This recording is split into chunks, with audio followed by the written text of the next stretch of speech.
नमस्कार, मी माधवी पवार। आजचा माझा व्हिडिओ असणार आहे खास मच्छीप्रेमींसाठी, म्हणजेच वेंगुर्ल्यातील फिश मार्केट तसेच फळे व भाजी मार्केटवर। तर हा व्हिडिओ स्किप न करता पूर्ण बघा व आमच्या चॅनलला लाईक व सबस्क्राईब करा। वेंगुर्ला हे एक असे ठिकाण आहे की येथे खूप सारे बीच व इतर पॉइंट बघण्यासारखे आहेत। याचे व्हिडिओसुद्धा आम्ही शेअर केलेले आहेत, ते सुद्धा तुम्ही बघू शकता।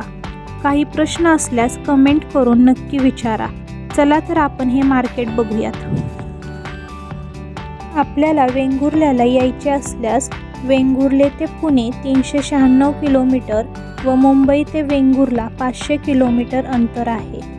वेंगुर्ल्याला बस सेवा, ट्रेन उपलब्ध आहेत, त्यामुळे आपण सहजरित्या वेंगुर्ल्याला येऊ शकतो।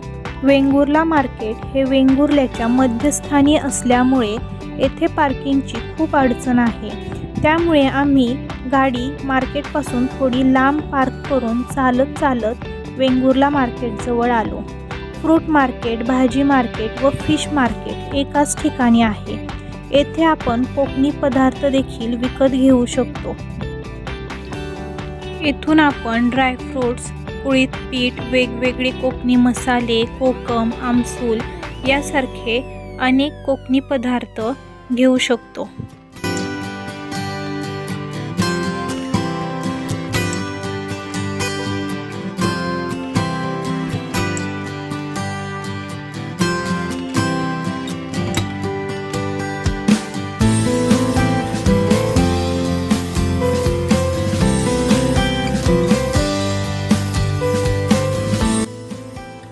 भाजी मार्केट व फ्रूट मार्केट झाले की लगेच फिश मार्केट लागते।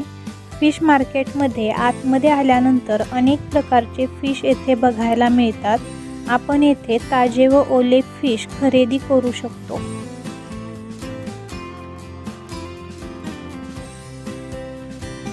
ओले म्हणजेच ताजे फिश मार्केटच्या मागून एक जिना खाली उतरून गेल्यावर सुक्या फिश मार्केटमध्ये जाता येते।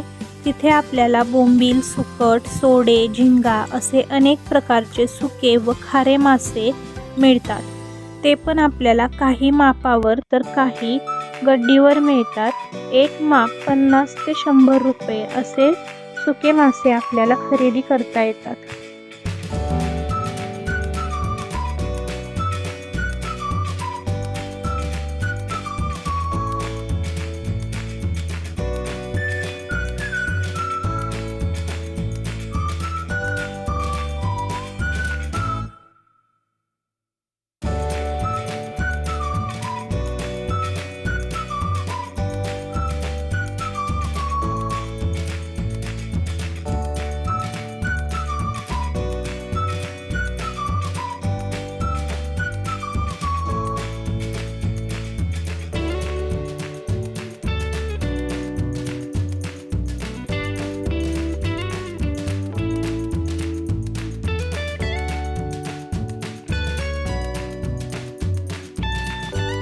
ओले फिश मार्केटमध्ये अनेक प्रकारचे फिश बघायला मिळतात।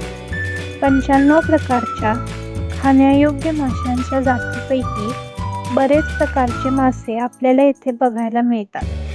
त्यात मांदेली, शिलन, खजुरा, देवमासा, चांदवला, सोंडाळे, कटला, सुरमई, बांगडा, सकला, शिंपल्या, खेकडा, डोम, बाळ, राणी मासा, टोपली असे खूप मासे आपल्याला या मार्केटमध्ये पाहायला मिळतात व हे आपण खरेदी देखील करू शकतो। या ठिकाणी किलोवर मासे आपल्याला मिळत नाही, येथे डिशवरती मासे मिळतात। 50 ते 100 रुपये प्रति डिश असे मासे आपण विकत घेऊ शकतो।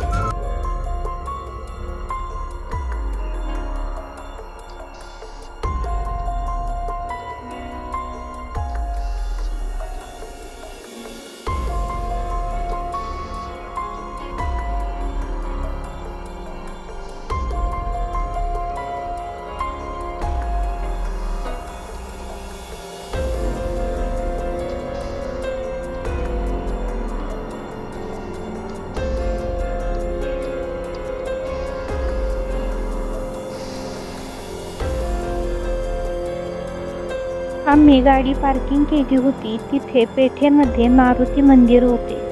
आम्ही मंदिरात जाऊन दर्शन घेतले. मंदिरात कोकणातील अनेक मंदिरे व ती कोणत्या गावात आहेत याची सर्व माहिती येथील भिंतीवर दिलेली आहे.